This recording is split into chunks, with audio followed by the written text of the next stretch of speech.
Alors, donc, bonjour encore une fois, mesdames et messieurs. À la suite de mes prédécesseurs, je souhaite encore une fois donc, la bienvenue à chacun et à tous à cette importante réunion pour mieux adresser donc, les questions relatives à l'accès à l'eau potable et à l'assainissement. L'importance donc de ce qui nous réunit ici pendant 3 jours n'est plus à démontrer. En effet, on m'a donné que 2 minutes. Donc, si je prends uniquement mon pays, le Bénin, il n'y a que 13% de la population du Bénin qui a un accès adéquat à l'assainissement. Et même si ces dernières années, il y a eu un progrès important en matière d'eau potable, cet accès est encore très inéquitable. Il y a donc des progrès à faire encore dans ce sens.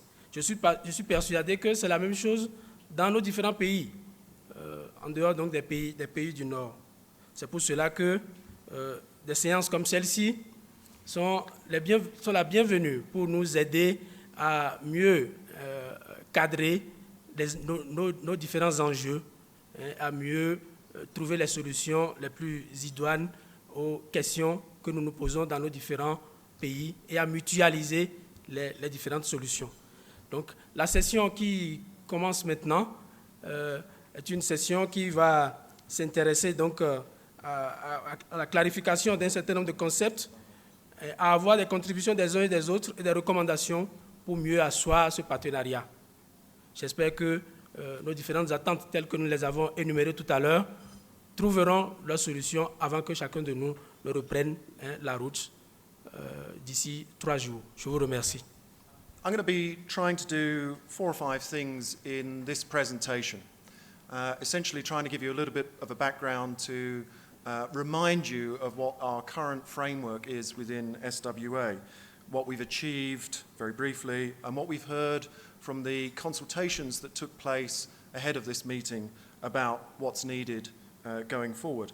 Secondly, I'll talk a little bit about the context for why we're proposing a review of the framework during this partner meeting. Thirdly, I'll introduce some initial thoughts about what a proposed framework might look like.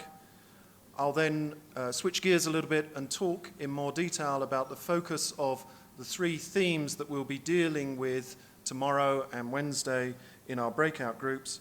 And then lastly, I'll try to talk a little bit about how we may achieve the desired outcomes that we'll see in the framework. So I'm going to be trying to build that narrative over the next 20 or 25 minutes or so. We're then going to have 3 rapid responses from 3 people that we've bent their arms around. So Henry Northover from WaterAid, Idrissa Ducour from WSA, and Almud Weitz from WSP will then come up and give their responses on what's being proposed here.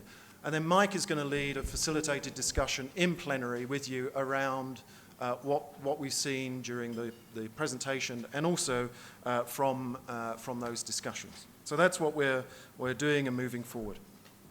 I'm not going to dwell on this framework in much detail, but just to remind you that this is the current SWA framework. It's there in the documents. It's been seen in many of the presentations that you've seen over the course of the last few years. A focus on those 3 key priorities. We've talked about those ad nauseum and at length, with a focus on those 2 outcomes that you see on the screen, increasing the impact of the resources that are going into the WASH sector and strengthening the mutual accountability that we have between different stakeholders working in the sector. Very briefly, what we've accomplished, again, we've heard a little bit of this in the first session already. Let's just remind ourselves we have a growing partnership base. That's a diverse set of stakeholders. We have delivered a successful, in inverted commas, high-level meeting model. We need to be thinking about what success looks like in the future. We've been looking upstream at the high-level meeting model, also trying to think downstream with the NPRI initiative, the National Planning for Results initiative. That's beginning to take shape, and we've established our links with the GLASS report.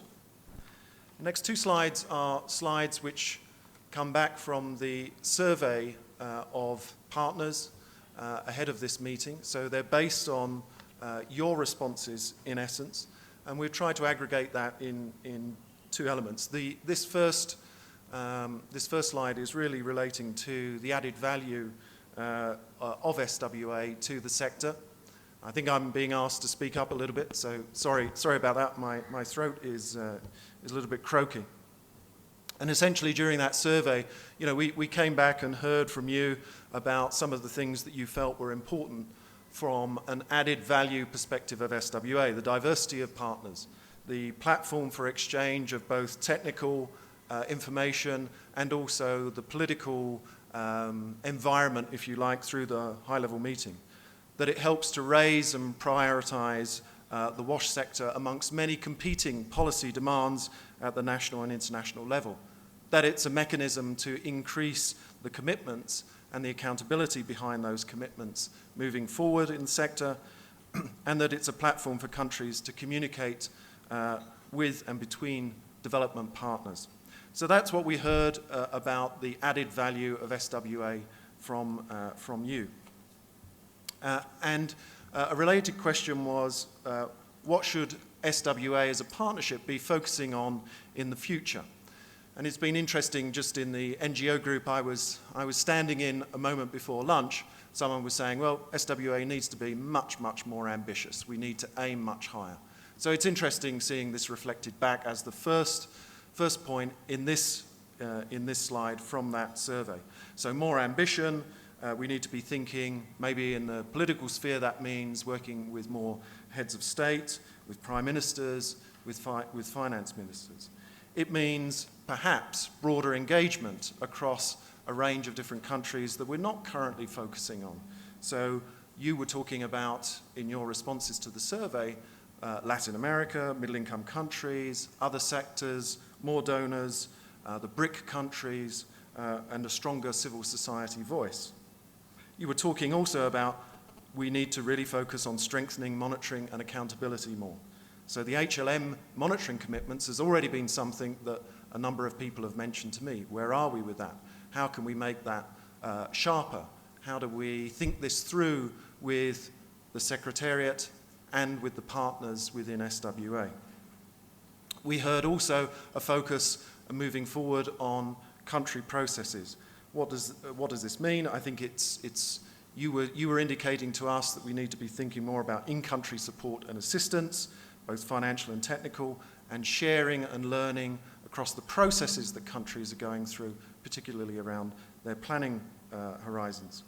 And lastly, further engaging and working with donors, engaging in the aid effectiveness agenda, harmonizing aid, and supporting a number of in-country initiatives such as coordination in the sector. So again, just to reiterate, these two slides were about what you've told us with regard to the added value of SWA, essentially a credible partnership, and then secondly, about where you think we should be moving forward in the next few years. So that was really what I wanted to do by way of background. And then I wanted to introduce two slides which are going to talk a little bit about the context, maybe some of the drivers for considering a change in the current SWA framework. And in the notes that I've got, the key point I wanted to make here, which I think we want to be debating, I want to hear your perspectives on this, is that the paradigm that we operate in is shifting. Things are very dynamic in the WASH sector. So if we just look at this slide, which is taken, I think, from the World Bank categorizations and JMP coverage figures, you can see that 80% of those without sanitation are in middle-income countries. Now, SWA has historically taken a low-income countries, fragile states, and off-track countries focus. But we need to think about this element as well. So there's a big question mark here about how our framework allows us to fit with middle-income countries. I think the second slide relating to the underlying context of this review of the SWA framework is, again, I'm just repeating the first slide here, 80% of those without sanitation are in middle-income countries. What do we do about those groups? But I think we also need to be thinking about some of the other points you see here. We've got a very dynamic post-2015 agenda to be dealing with. And that agenda and the progressive realization behind the human rights approach, I think will take us away from the MDG-only focus that's currently inherent in the SWA framework. I think one of the things that we need to be considering is how do we reach out to other sectors? Now, we've largely not engaged very successfully, let me put it diplomatically, with the private sector, but we all know that there is a role for the private sector. We have to debate at what level, at what scale, with what type of input. But that's something that we haven't missed and is not adequately reflected, something that we have missed and which is not adequately reflected in our current framework. And I think that the last driver behind thinking anew on the SWA framework is around the recognition of South-to-South exchange is key. And I think our current framework doesn't really allow us to mine that in great detail. So if we assume, if we make assumptions about those drivers as the basis for a consideration of things doing differently, then perhaps we need to ask ourselves what's next.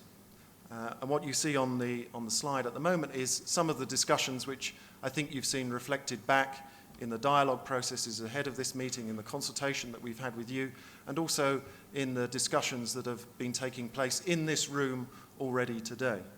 This is where the conversation is, I think, at the moment, or is largely represented by that. I think that we have clarity on the need to improve a monitoring framework that SWA is relating to, both upstream in terms of the sort of global landscape of who's doing what and how that feeds into the post-2015 agenda, but also in terms of how we do a better job with sharpening our accountability around the high-level meeting commitments. I think on the political momentum side, we need to be considering how do we engage with more influential countries to truly address the amount of resources that are going into our sector. This would be an obvious starting point for a discussion with BRIC countries or other outliers like China or India as a way to involve them and influence them in relation to SWA. And I think that with regard to country processes, there's clearly a huge demand out there, but we need to be thinking about how best the partnership platform can serve and respond to that demand. So I think these are some of the questions that we're trailing, we're priming for the discussion that we're looking to have during the next few days. So I've tried to do two of the 5 things that I was talking about to begin with. Seems that we've getting a little bit of audio feedback there, so my apologies for that. Talked a little bit about the background, have focused a little bit on some of the drivers for change. And so in this next section, you've seen in some of the background papers a framework document. This relates to that. And what I'm going to do is try to walk you through what's being proposed. This is not set in stone. This is all part of a primer for our discussion. I think there are 3 important assumptions behind this framework before we go any further. I think the first is that we need to improve and have much stronger partner engagement to build on SWA's success to date. So you'll see that reflected a little bit in this framework. I think another assumption is that partners engage on the high-level meeting part of what SWA does because they have a very clear idea of what each partner needs to do. And third, I think the assumption is that the results of SWA are a little bit unclear. This is part because we haven't really clearly articulated what we want to see. Thus, I think that we need a much more detailed framework. And for the most part, this is the discussion that we've been having in the preparatory steps ahead of this meeting, and it's one that we want to much more clearly articulate and discuss whilst we're here. So in the next few slides, I'm going to try to lay out an evolution of the current framework that I presented to begin with. And that's going to focus on one vision, which you see on the slide at the moment. This is very much an evolution of what the current vision is for SWA. We know that SWA is organised around a transparent, accountable and results-oriented framework for action, that's this framework, that provides a common vision and is mutually agreed by SWA partners. And we know that SWA's vision is guided by a key set of principles. So you'll see some of the newer elements in the wording in this vision highlighted in bold. Every country leads, is accountable, focus on planning, implementation and monitoring results, and that it's done in partnership. Again, this is something that's featured in the framework document, but it's part of the overarching vision for SWA over the next few years. And then I wanted to focus in particular on how the vision, the goals, and the outcomes relate together.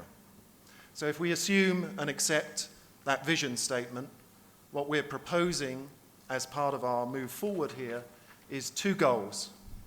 First on improved decision making, and the second on strengthening planning and monitoring systems.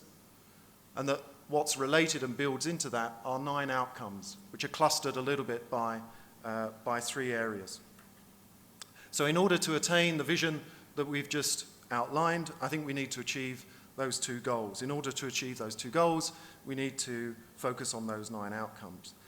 The vision that's being articulated here, let's remind ourselves, is the vision for the sector.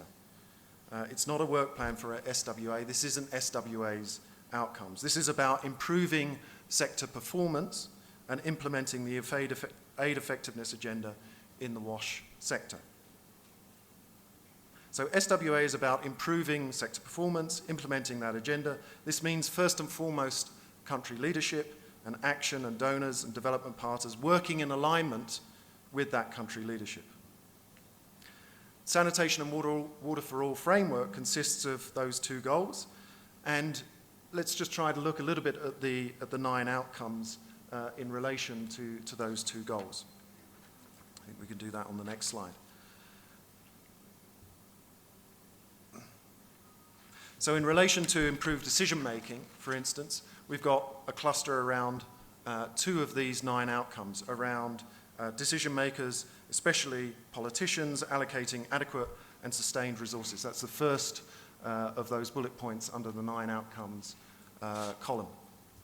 Secondly, related to this improved decision-making goal, the decision makers use robust evidence to target resources to where they are most needed. And then looking at the outcomes that map to the second of these goals around strengthened planning and monitoring systems, I think we have a number of outcomes. A focus here on comprehensive government-led planning processes and clearly articulated policies. Secondly, that every country has reliable mechanisms through which donors and external support agencies can channel finance to sector-wide programmatic approaches. Thirdly, that every country has an inclusive and coordinated set of stakeholders. Next, every country tracks financial flows, policy implementation, access, infrastructure functionality and use. Next, the global, regional and country-level monitoring efforts are aligned, compatible, efficient and effective. Next, the donors and implementing agencies are aligned with country leaders and their leadership. And lastly, that donors globally are harmonized to effectively use those resources. So we're trying to build up a narrative here where we suggest these 9 outcomes feeding into these 2 overarching goals that support this broader vision.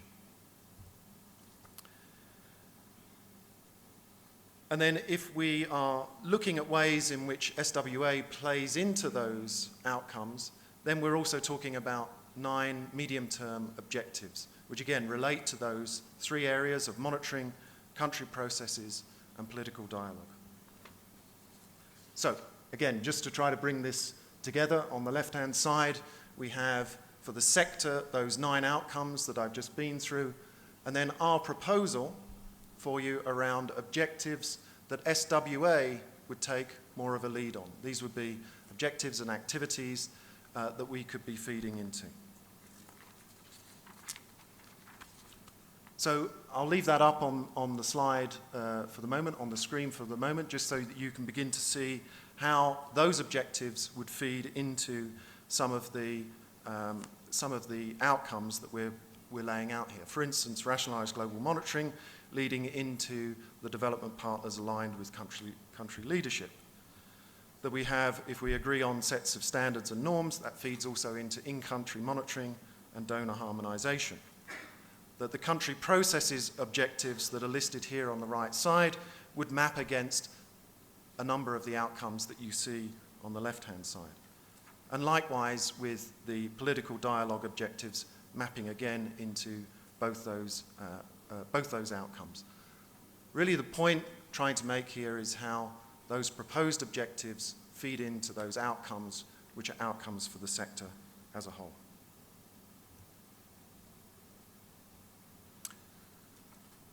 I know we've breezed through that, and there's quite a lot in that, in those overviews, and I appreciate that. And we will be coming back to that both during the plenary discussion, I have no doubt, but moreover during the next couple of days. So I don't want to skip over it, but I do want to give you next a little bit of a focus on the three themes, remind ourselves of the three themes that we'll be looking at in more detail tomorrow and on Wednesday, in part as a way for us to try to examine some of the assumptions around the objectives that feed into the outcomes, that feed into the vision. The first of those is really around monitoring.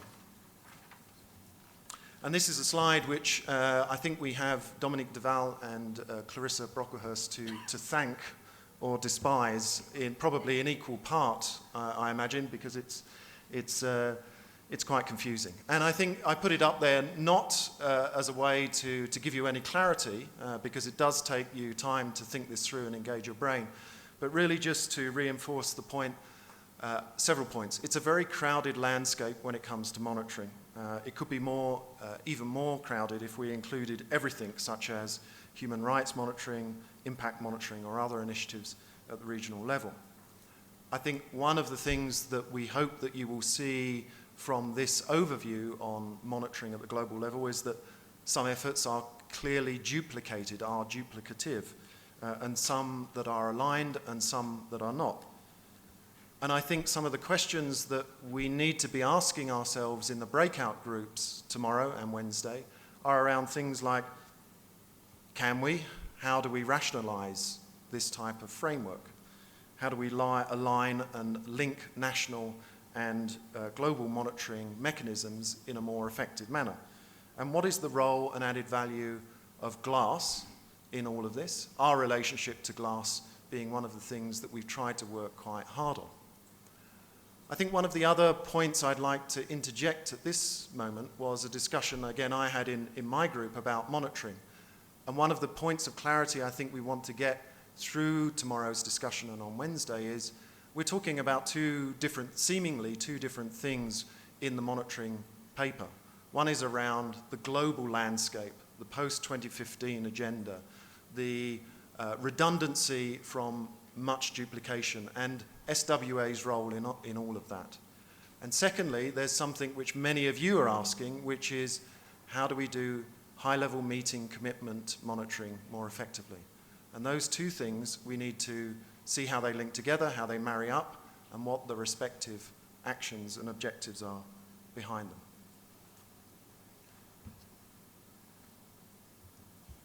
Moving on. The next slide is really going to be about our focus on elevating the political dialogue.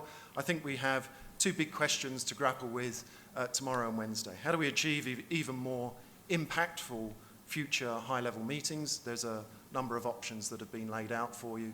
We need to consider how we move those forward.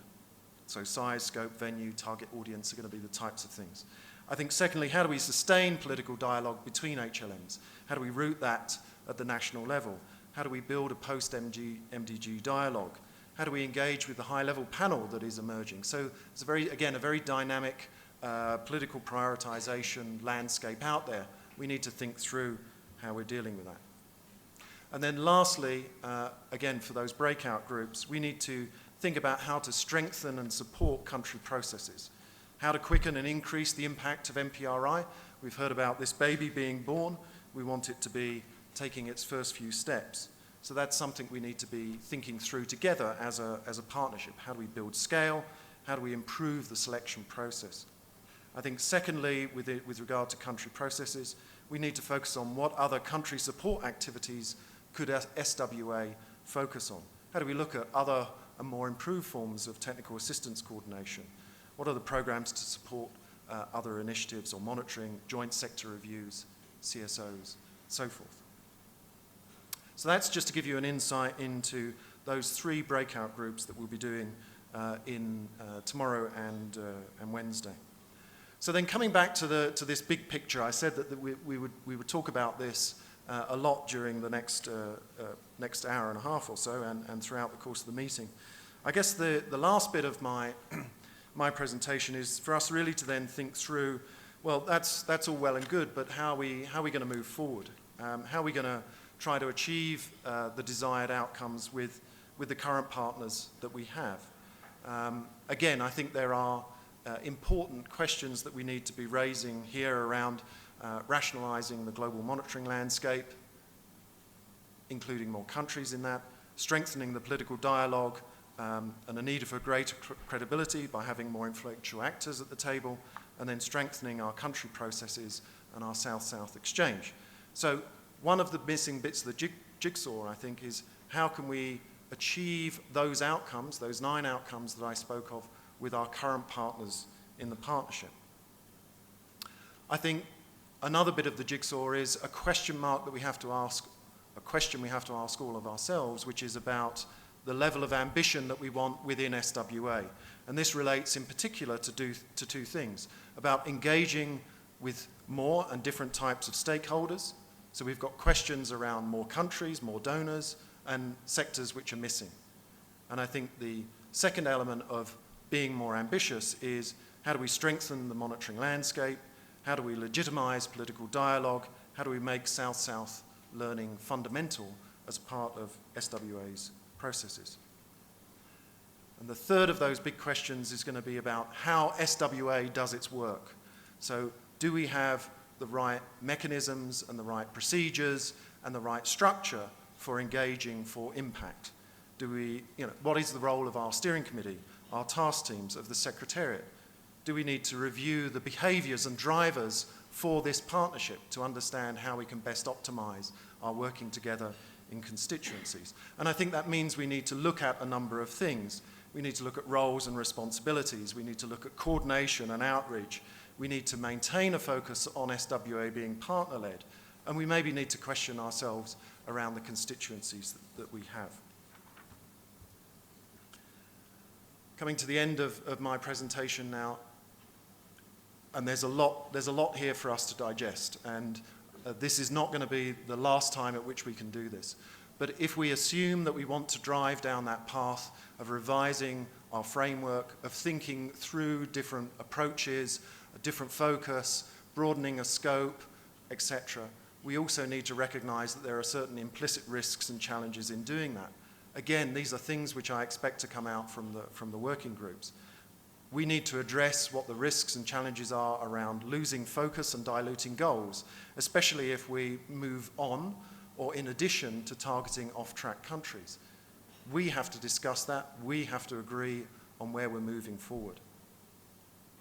You can see the other risks and challenges here. How do we deal with consistent and coherent messaging?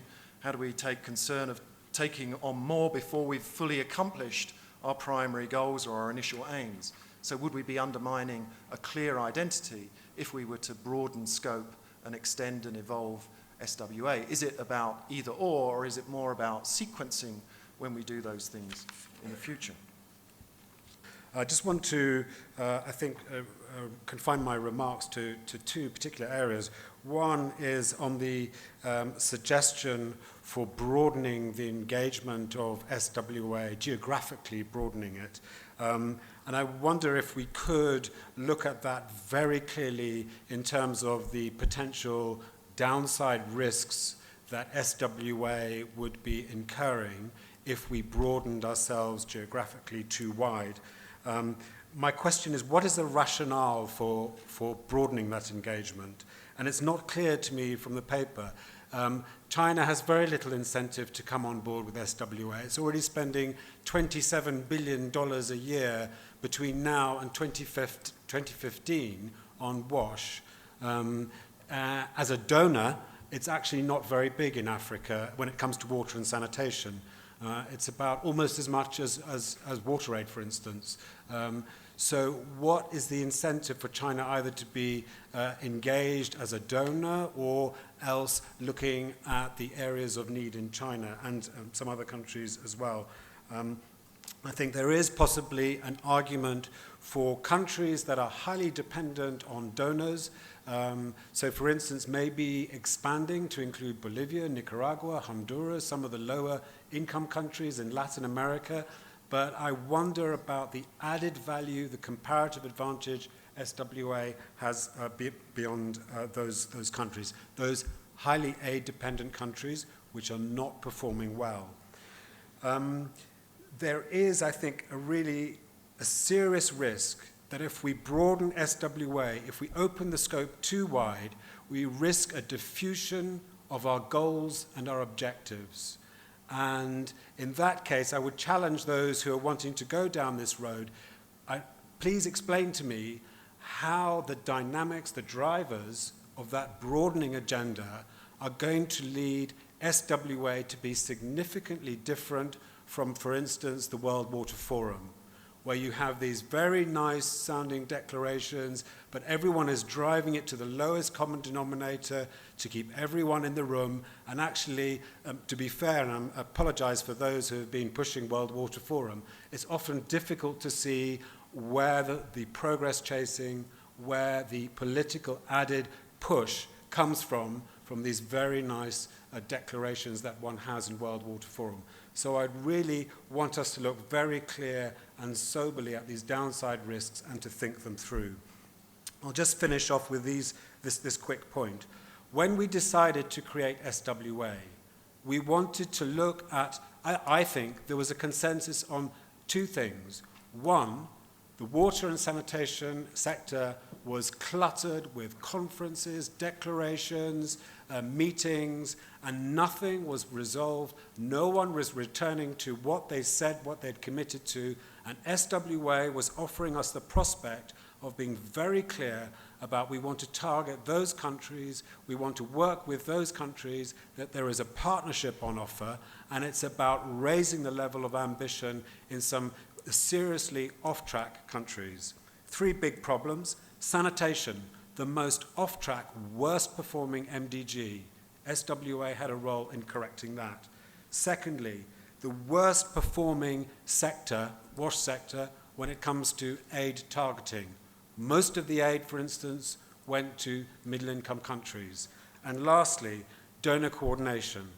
So this idea that donors mobilizing their efforts to build and strengthen country systems, to align, harmonize behind country systems. Frankly, we don't know how we're doing in water and sanitation when it comes to the aid effectiveness agenda. Health, education, they can tell you. We can't in water and sanitation. And it's here, I think, Sanitation and Water for All has a role. And the last word I'd use here is partnerships. We need to work in partnerships, coming together around this idea of mutual accountability, around obligations that we declare to each other and that we go away and that we can hold each other to account 2 years later at another HLM. So I'd be wanting us to revisit the idea of what our central objectives are. What are we trying to achieve and change, and how are we going to hold ourselves to account against those? I think there are some of those that are coming up, like the NPRI. I think this is a good thing, but I sometimes get some little bit frustrated because we are not making the right move moving forward. I think over 2 years, I think we are still selecting pilot countries, testing, trying to understand what should happen. I think we need really to push harder, to push quicker and faster to make things happen. I know, for example, in some countries, they made commitment really from the high-level forum, high-level meeting in Washington, and yet to understand how they can implement those commitments in terms of the mechanism. I just came back from Senegal where they made commitment to put in 15 million for the rural sanitation. And I think I was have the chance to discuss with the finance minister. Now we are signing an MOU to help the Senegalese government to put this into practice.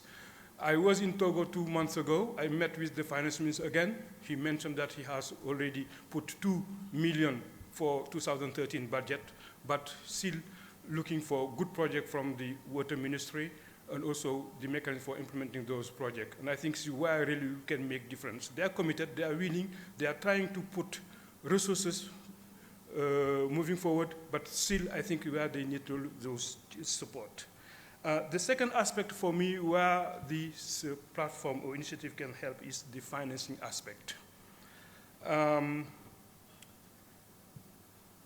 We know the problem, we understand the problem, we know the solutions, and I think what we are looking for here today is to unlock the finances to really achieve this target. And I think when I'm talking about also the finances, I think it's about also the effectiveness, monitoring commitments, also the financial commitment.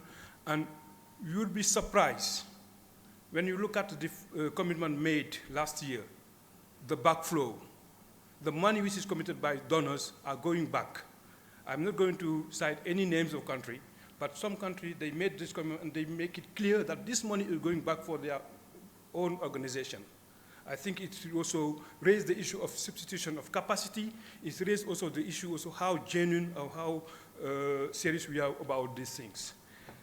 And the third aspect I want to mention is the South-South exchange. Not only exchange, but I think we need to also support, mutual support between this organization. And lastly, the private sector involvement.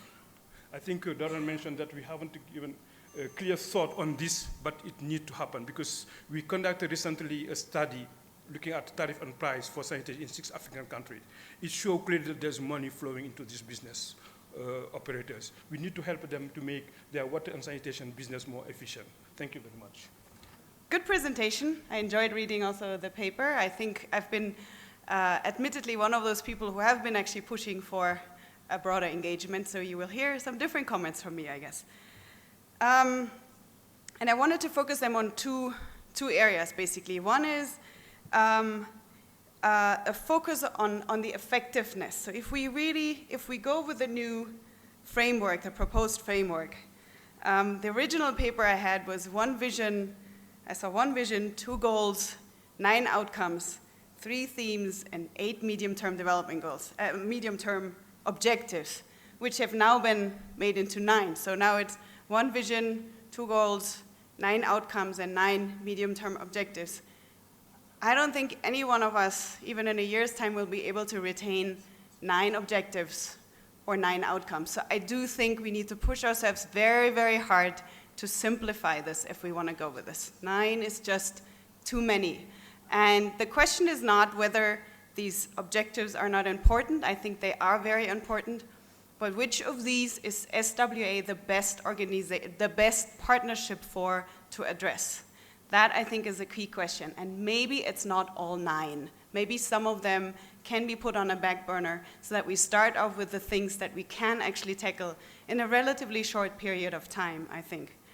So that was one sort of plea, I think, throughout the next few days, is that we focus on what is aspirational but doable, and really doable in, again, as I said, in a relatively short period of time, because I do think we must show that the partnership adds value to the sector in streamlining, in making things simpler, in getting us away from the messy piecemeal organizations and setups we have right now. I think if we achieve anything in that area, we will already be very good. And you know, my personal pick would be on the monitoring area. If we succeed to make that in any way more streamlined and easier to understand, also for people outside the sector, we would achieve a great deal.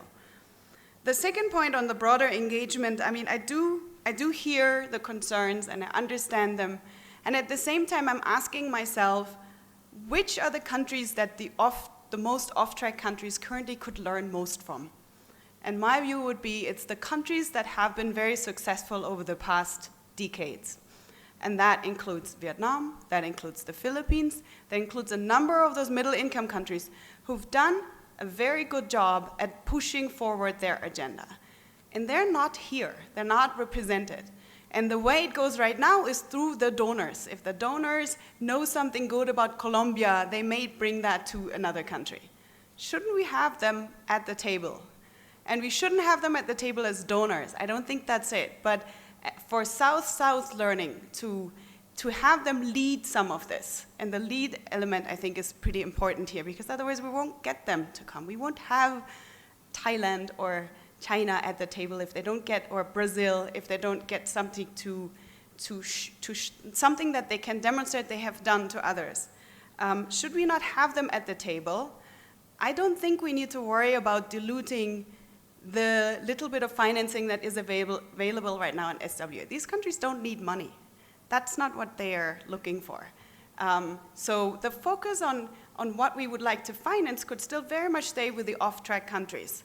But in terms of engagement, I do think that engaging those countries is important. And yes, I believe we need to have a very good rationale for each of those countries to be very sure that we engage them the right way. So for example, you can't go to India, which I think is the big elephant in the room that is not here. You can't go to India and say you should be here because your numbers are bad. India will not participate. So what then is the engagement strategy? With a number of other countries the same way. What would make India interested in being part of a partnership? How can we think about doing that the right way? And how is that engagement strategy then focusing? So these, I think, are some of the thoughts that I would like to put out. And we know we have, we've seen today we have some Asian representatives here and Paraguay from LAC. But let's think about this in more detail, look at some of these countries that have made very good progress, and learn from those and learn from other partnerships that have done well. So these would be my 2 points.